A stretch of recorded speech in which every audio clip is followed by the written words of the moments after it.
today I also going to recite a poem, and this poem is an untitled one, and I have written this poem to admire and to adore Shakespeare, okay, to acknowledge him.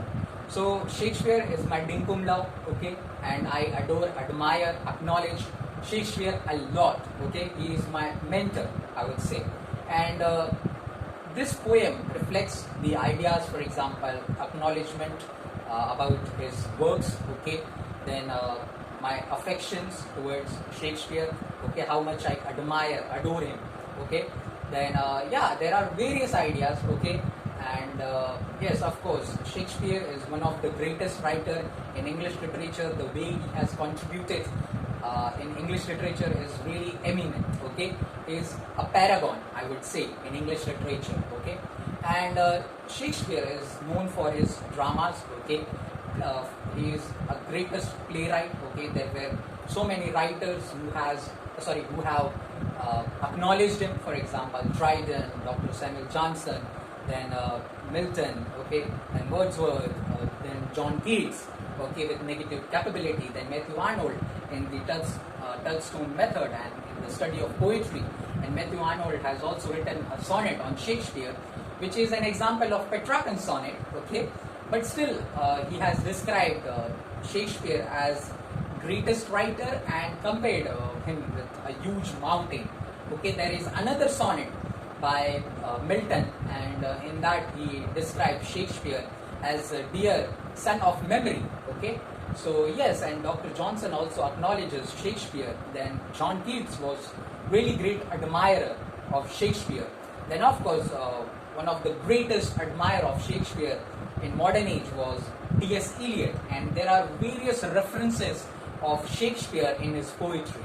Okay, so yes, of course, T.S. Eliot is one of the greatest poet, I would say, like Shakespeare. Okay, so Shakespeare as a playwright has contributed a lot in dramas. Okay, he was writing dramas, first stage dramas. Okay, he has that great power of observation. Okay, he was observing the human nature and describing same things in his plays, and where Dr. Johnson acknowledges Shakespeare for his observation and human nature. His characters, for example, are best, universal, because of that qualities, okay, and his plays are timelessness, okay, and in that he describes about Shakespeare, okay, in preface to Shakespeare, where Dr. Johnson acknowledges Shakespeare and finds some faults as well, okay, in which he says he was using pun a lot, okay, so that is of course correct. We can see that Shakespeare was using pun a lot in his dramas, okay.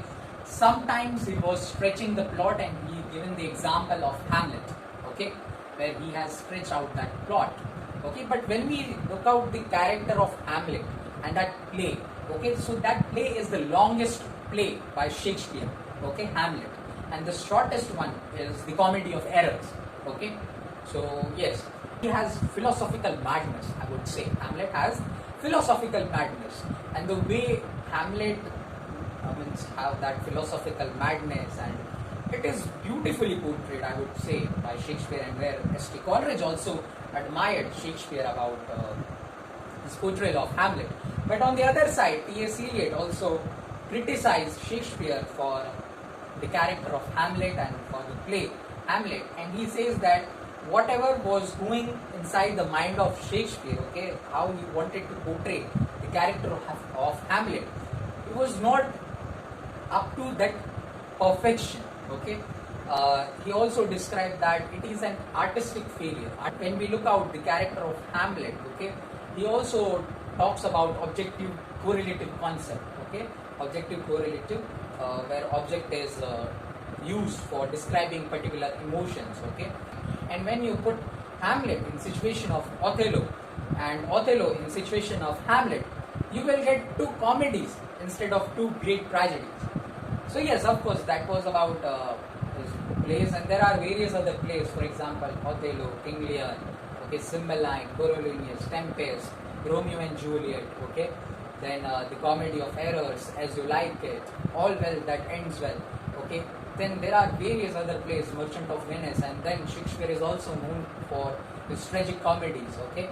where Joseph Edison says that the tragic comedy is an invention of English theatre.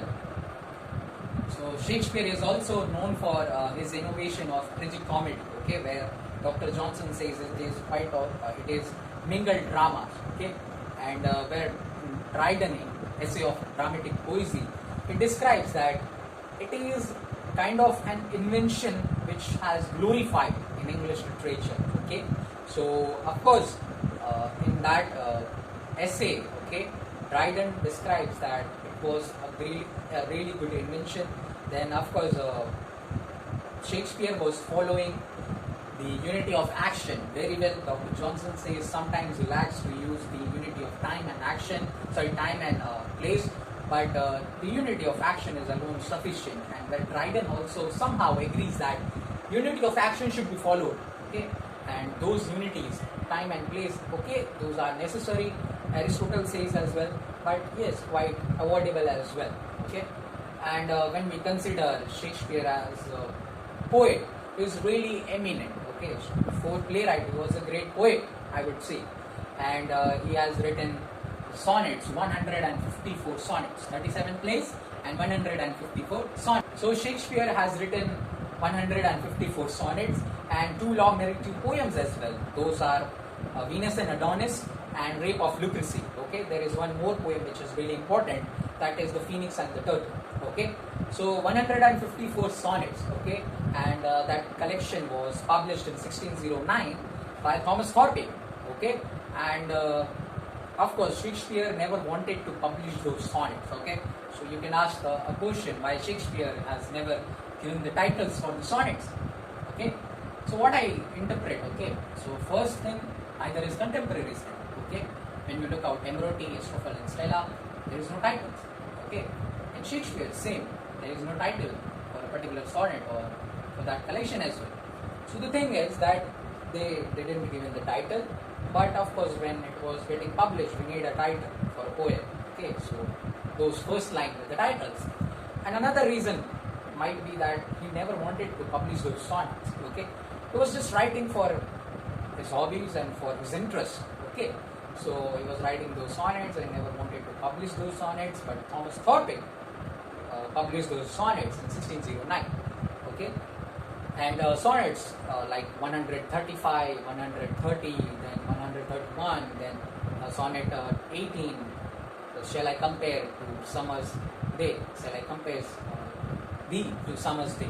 Okay, then sonnet 130, my mistress' eyes are nothing like the sun, where he talks about beauty and all those things. Okay, so yes, then there is a classic sonnet which is 116, sonnet number 116.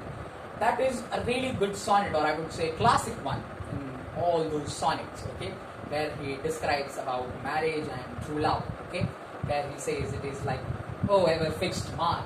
Okay, and love is not love which alters when it finds alliteration. Okay, and the way he ends the sonnet, okay, so he says that if upon proof wronged or error, I never write nor no man ever loved. Though he has written those lines, those phrases, is really incredible, I would say, or epitome by Shakespeare. Okay, and yes, of course, Shakespeare as a poet is really eminent. Okay, then there are various other sonnets. Okay, so Shakespeare as a poet, Shakespeare as a playwright is really important for us. Okay, and of course his contribution in English literature is really eminent, I would say. So now I have written a poem to admire Shakespeare, so I would like to recite that poem. And as I earlier mentioned that I have written this poem in free verse and it is an untitled one.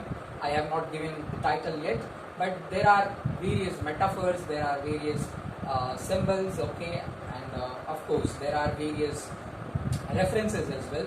So I would like to recite that poem, and the poem is like, similar to those epistles of lovers who write epistles to each other, I am inscribing a missive to whom I admire. He is my dinkum love, Shakespeare. I applaud and adore him enumerously. When I espy and cite his being, I feel blessed and perceive ecstasy. He is my virtuous love, Shakespeare. Those lovers stroll holding their hands. I saunter and grip his fat place. My love analogues to mother's love, who loves her child from when he or she is born. I can't combine with him in this world, still I can eye by closing my eyes. I describe him with various other manners.